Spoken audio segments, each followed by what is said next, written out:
Doctor Prabhakar Kore Bharat ಸರ್ಕಾರ ಅವರ ದಶಕಗಳ ಸೇವೆಯನ್ನ ಗುರುತಿಸಿದ್ದಕ್ಕೆ ತುಂಬಾ ಸಂತೋಷವಾಗಿದೆ ಎಂದು ಹೇಳಿದರು.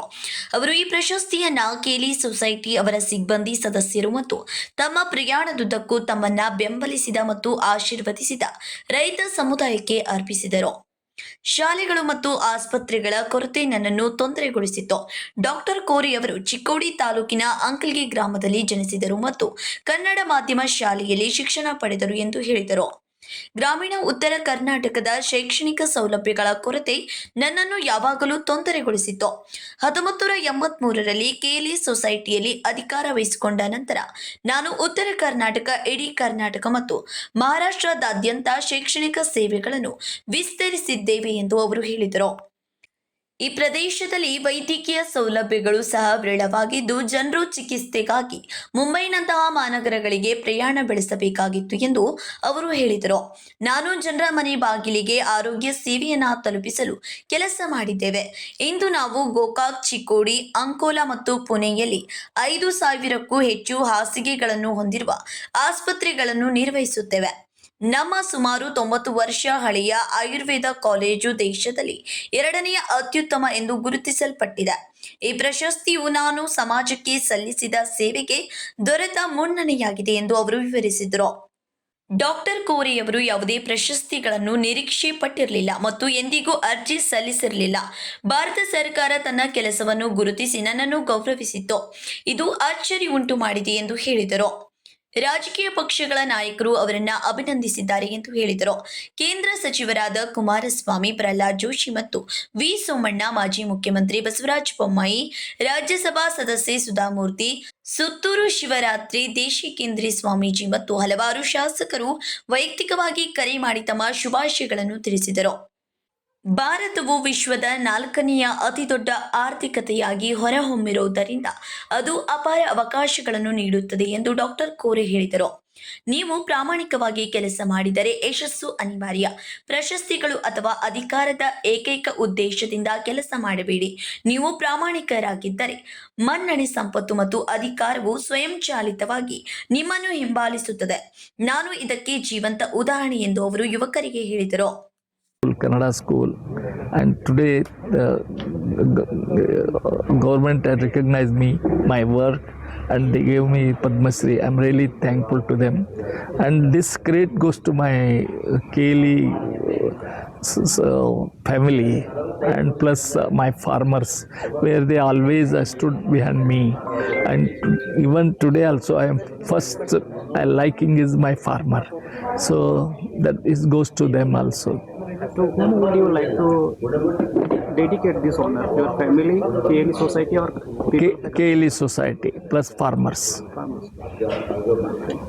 Education has been your lifelong mission. No, education and health. See, there was no education facility this part of North Karnataka, particularly rural place. Today, my 40% of the education institutions running in rural places, and they are all deficient. But I am happy to giving the best of the best education, quality education to the rural students. That is my happiest person.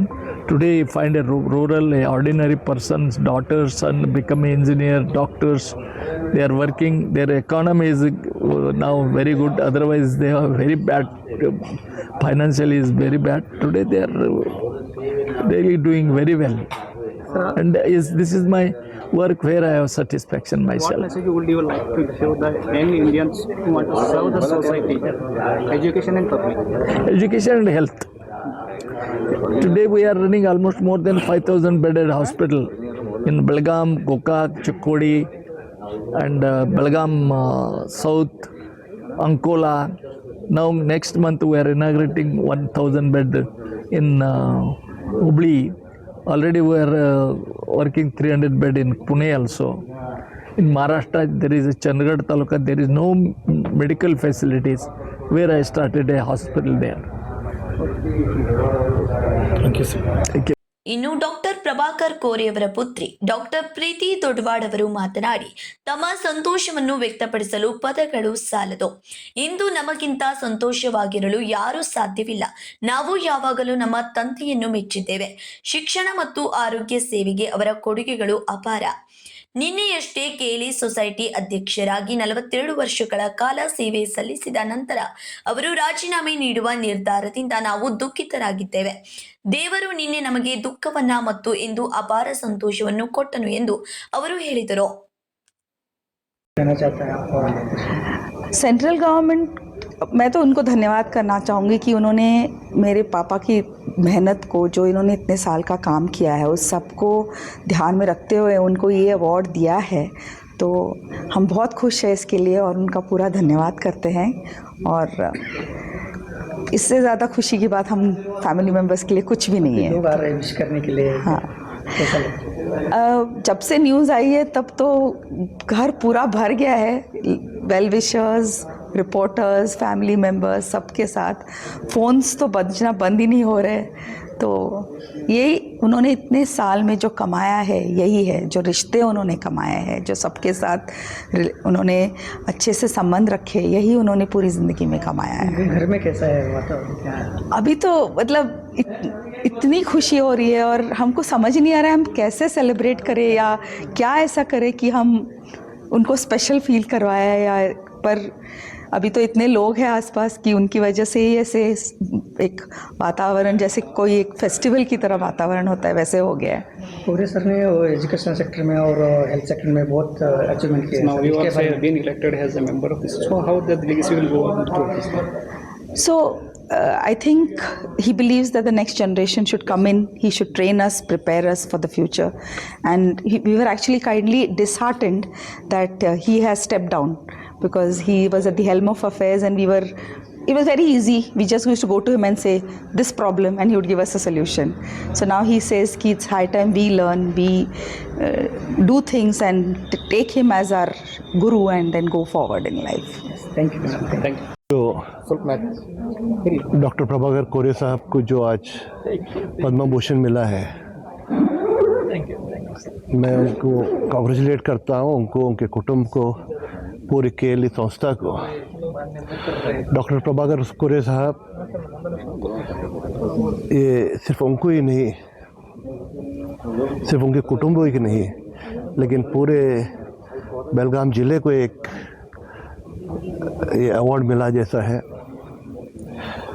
कोरे साहब ने कितने सालों से जो मेहनत की है, स्पेशली कर्नाटक में, हमारे देश में और विदेश में, in the field of education और हेल्थ. ऐसे इंसान बहुत कम मिलते हैं हमें जो सेल्फलेस होते हैं. उन्होंने अपना घर भी नहीं देखा, वो हमेशा देखते रहता और ट्रैवल करते रहते हैं, सोसाइटी को आगे बढ़ाते रहते हैं.